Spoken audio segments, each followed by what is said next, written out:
দুখৰ অৰণ্য নাথাকিলে ক'ত আহি জিৰাবহি সুখৰ চৰাই। এদিন তুমিও গুচি যাবা মোৰ হৃদয়ৰ ৰক্ত জবা ছিঙি জালুকবাৰী নাইবা গৃহিণী। দুখৰে বতাহতো যদি উৰি থাকে তোমাৰ হাঁহিৰে নিচা নতুন দিনৰ আংচাং চুকি দি যাবা মাথো মোৰ কলমত তেজৰ চিয়াহী বাৰুদৰ আখৰ লিখিম তুমি সাগৰিকা বৰদলৈ কুশলে আছাতো। যদিহে কেতিয়াবা গণতন্ত্ৰৰ পতন হ'ব খোজে, যদিহে আমাৰ সংবিধানখনক যদি কোনোবাই সলাবলৈ বিচাৰে, সংবিধানৰ ধাৰাসমূহক সলাই যদি দেশখনক ফেচিবাদ গঢ়িবলৈ চেষ্টা কৰে, অথবা কেতিয়াবা যদি শোষণ লুণ্ঠন আৰু কোম্পানীৰ ওচৰত দেশৰ এপদ সামগ্ৰী বিক্ৰী যায়, দেশৰ আত্মা যদি বিক্ৰী যায়, ভাৰত মাতাৰ যদি আত্মা বিক্ৰী যায়, তেনেহ'লে আমি সকীয়াই দিবলগীয়া হয় উত্তপ্ত কিছুমান শব্দেৰে। তেনেকুৱা কিছুমান শব্দৰ কাৰণে সেই ৰাজনীতিকসকলক মই সকীয়াই দিছোঁ, সেই কোম্পানীৰ মালিকসকলক সকীয়াই দিছোঁ যে মোৰ দেশ ভাৰতবৰ্ষ এই ঐতিহ্যৰ গৰিমাৰে এখন পৰিপূৰ্ণ দেশ, সেই দেশখন নট ফৰ চেল, আপোনালোকে বিক্ৰী কৰিব নোৱাৰিব। নিৰুলৈ বুকুত কেলে গামোচা লওঁ আজিকালি, মই দেখোন নলওঁ তইও নলবি। আয়ৰক কবি পিতাৰকো তই কম বয়সীয়া ছোৱালী। নিৰুৱা বৰষুণত তিতো হাতত ধৰোনে তোৰ কিহৰনো তোৰ লাজবোৰ নকৈ ফুলিল, তোৰ কাণ ফুলি চুই চাব খুজি ঠেট তই ইমান সলনি ফুলি ঠেট। নিৰু সাতোটা দিন তই ক'ত আছিলি, জলকীয়াৰে আমি ইমান ৰবাব খালোঁ তই ভাগ নেপালি, লোকে কোৱা শুনিছোঁ তই বোলে গোপনে কিবা ডাঙৰ হলি। উৰুলি এজোলাকাৰে সৈতে তই গাঁও এৰি ক'লৈ যাবলৈ ওলাইছ নিৰু, উৰণি দাঙি এবাৰ চাচোন মই কাৰ হতে গছৈ সৈতিয়া ধৰিম, কাৰ হতে কৰদৈ খাম, কৈ যা নিৰু তোক আৰু আমনি নকৰোঁ। নিৰুলৈ এয়া গ্ৰন্থমেলাৰ বতৰ আৰু মোৰ সৈতে এই মুহূৰ্তত এজন বিশেষ ব্যক্তি আছে যাৰ নামেই পৰিচয়, সেয়া হৈছে সন্দিকৈ কলেজৰ তুমি সাগৰিকা বৰদলৈ। কুশলে আছানে? এই কবিতাৰ যিজন স্ৰষ্টা সকলোৰে অতি মৰমৰ প্ৰণৱ কুমাৰ বৰ্মন। প্ৰণৱ দা, স্বাগতম জনাইছোঁ। হয়। প্ৰথমে সেই মই এতিয়া যিটো গালোঁ সেইটো যদি কবিতাটোৱে এফাকি হৈ যায়। দুখৰ অৰণ্য নাথাকিলে ক'ত আহি জিৰাবহি সুখৰ চৰাই। এদিন তুমিও গুচি যাবা মোৰ হৃদয়ৰ ৰক্ত জবা ছিঙি জালুকবাৰী নাইবা গৃহিণী। দুখৰে বতাহতো যদি উৰি থাকে তোমাৰ হাঁহিৰে নিচা নতুন দিনৰ আংচাং চুকি দি যাবা মাথো মোৰ কলমত তেজৰ চিয়াহী বাৰুদৰ আখৰ লিখিম তুমি সাগৰিকা বৰদলৈ কুশলে আছাতো। সাগৰিকা এতিয়া কিতাপৰ মাজতে আবদ্ধ আৰু প্ৰায় খুব ভাল খবৰ যে 19টা সংস্কৰণ এইবাৰ প্ৰকাশ পালে। বেলেগ কিতাপৰ মোৰ ইমান সংস্কৰণ প্ৰকাশ পোৱা নাই, কিন্তু সন্দিকৈ কলেজৰ সাগৰিকা বৰদলৈৰ প্ৰতি পাঠকৰ মৰম চেনেহ প্ৰতি বছৰে বাঢ়ি গৈ আছে। সেইটো এটা খুব ভাল লগা কথা। গতিকে সাগৰিকা বৰদলৈ এতিয়া শব্দৰ মাজত আৰু স্মৃতিৰ মাজত, কিতাপৰ ভাজত। সাগৰিকা এতিয়া কিতাপৰ ভাজত, কিন্তু সাগৰিকা বৰদলৈ সকলোৰে বুকুৰ আপোন হৈ আজি তাৰিখতো আছে, আৰু সাগৰিকা বৰদলৈ মানেই যেন প্ৰণৱ কুমাৰ বৰ্মন, সেই কথা কিন্তু সকলোৱে জানে। কিন্তু এইবাৰ মই এখন বিশেষ কিতাপ দেখুৱাইছোঁ, নট ফৰ চেল মোৰ দেশ। বৰ সাংঘাতিক শিৰোনাম আচলতে, আৰু বিশেষকৈ প্ৰণৱ কুমাৰ বৰ্মনৰ এইবাৰ এইখন নৱতম কিতাপ। বিশেষ এই নামটো আপোনাৰ প্ৰতিখন যি গ্ৰন্থ, সেই গ্ৰন্থ বা কবিতা পুথিসমূহৰ বিভিন্ন উপন্যাসো আপুনি লিখিছে। কটনৰ এটা সময় খুব মেধাৱী ছাত্ৰ, গুৱাহাটী বিশ্ববিদ্যালয়ৰ সেই ৰুমটোৰ যদি কথা কওঁ, ধোঁৱা আৰু চিগাৰেটৰ ধোঁৱাৰ মাজৰ সেই ৰুমটো বুলি যদি আপুনি নিজেও সেইটো কথা লিখিছিলে, তো এই বিশেষ এই নামটো কিয় নট ফৰ চেল মাই? কেতিয়াবা কবিবিলাকে অকল প্ৰেমৰ মাজতেই আবদ্ধ হৈ থাকিলে নহয়, সমাজ আৰু এই যে জনজীৱনৰ কিছুমান দৃঢ় বাস্তৱক আমি উদঙাই দিবলগীয়া হয়। যদিহে কেতিয়াবা গণতন্ত্ৰৰ পতন হ'ব খোজে, যদিহে আমাৰ সংবিধানখনক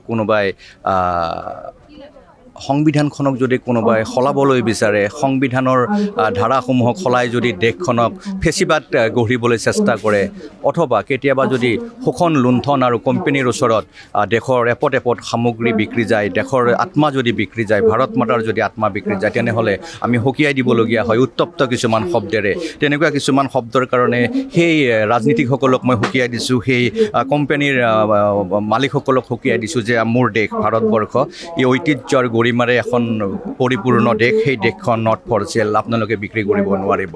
আমি দেশৰ নাগৰিকে, দেশৰ জনসাধাৰণে আপোনালোকক দেশখন আমি বিক্ৰী কৰিব নিদিওঁ। মই এইখিনিতে NB নিউজ আৰু অসম লাইভৰ দৰ্শকসকলক এটা কথা এই মুহূৰ্তত জনাইছোঁ যে আমাৰ যিটো প্ৰজন্ম, সেই প্ৰজন্মটোৱে কিন্তু প্ৰণৱ কুমাৰ বৰ্মনৰ কবিতা পঢ়িয়ে যেন ডাঙৰ হৈছোঁ, তেনেধৰণৰ এটা ধাৰা আজিৰ তাৰিখতে অব্যাহত হৈছে। আপোনাৰ কবিতাত দেখা পোৱা যায় যে সমাজতন্ত্ৰৰ পৰা আৰম্ভ কৰি ফেচিবাদৰ পৰা আৰম্ভ কৰি সকলো সাংঘাতিক ধৰণৰ আপোনাৰ খুব তীক্ষ্ণ কলম। আমি যদি শংকৰদেৱ কবিতাটোৰ কথা যদি মনত পেলাওঁ, বৰ সাংঘাতিক এটা কবিতা। কি ক'ব, কেনেধৰণে সৃষ্টি হৈছিলে সেই কবিতাবোৰ? মই আচলতে যদিও কবিতা লিখোঁ, সমাজ জীৱনৰ লগত মই ওতপ্ৰোতভাৱে জড়িত। যেতিয়াই ভাষাৰ সংকট হয়, জাতিৰ সংকট হয়, তেতিয়াই কিন্তু আমি আনৰ নিচিনাকৈ ড্ৰয়িং ৰুমত বহি কবিতা লিখিব নোৱাৰোঁ, ওলাই আহোঁ জনসাধাৰণৰ মাজলৈ বা ৰাস্তালৈকে ওলাই আহোঁ। আৰু সেইটো মানে সৰুৰে পৰা হৈছে এইকাৰণে যে আমি যিকেইটা ছাত্ৰ সংগঠনত জড়িত আছিলোঁ তেওঁলোকে আমাক এই মাৰ্ক দিছিলে যে মানুহৰ হৈ কথা ক'ব লাগিব, মানুহৰ যন্ত্ৰণাৰ কথা ক'ব লাগিব, মানুহৰ সমস্যাৰ কথা ক'ব লাগিব। কেৱল প্ৰেমতেই আমি মত্ত হৈ থাকিলে নহ'ব বা চিত্ৰকল্প প্ৰতীকেৰে ভৰা কবিতাৰ মাজতে মত্ত হৈ থাকিলে নহ'ব। গতিকে মোৰ কবিতাৰ ধাৰাটো হ'ল সমাজতান্ত্ৰিক এটা ধাৰা, য'ত মই মানুহৰ কথা ক'ব বিচাৰি, দুৰ্দশাগ্ৰস্ত মানুহৰ কথা ক'ব বিচাৰোঁ, নিৰ্যাতিত মানুহৰ কথা ক'ব বিচাৰোঁ। গতিকে মোৰ কবিতাখিনি অকণমান প্ৰেমৰ লগতে প্ৰতিবাদো আছে কবিতাখিনিত।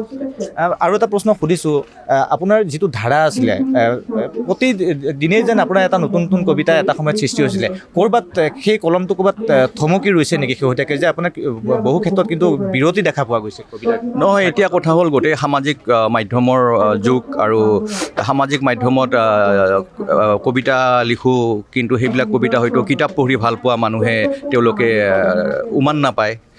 দুইটা মাধ্যম এতিয়া বেলেগ হৈ গৈছে, কিতাপৰ মাধ্যমটো আৰু সামাজিক মাধ্যমটো। বহুতে অকল সামাজিক মাধ্যমতেই কবিতা বা লেখা পঢ়ি পেলাই সামৰি থয়, তেওঁলোকে কিতাপৰ ওচৰত নাহে। আৰু কিছুমান ব্যক্তি এতিয়াও আছে, দেখিছে আজি লাখ লাখ মানুহে আহিছে এনেকৈ, তেওঁলোকে আকৌ কিতাপৰ সুগন্ধি লৈ ভাল পায়। গতিকে মই কিয় থমকি ৰোৱা নাই, মোৰতো এইবাৰ 3খন কাব্যগ্ৰন্থ প্ৰকাশ পাইছে, নট ফৰ চেল মোৰ দেশ, জঘন্য প্ৰেম জঘন্য মৃত্যু আৰু মঞ্জুৰী লোকগল্প।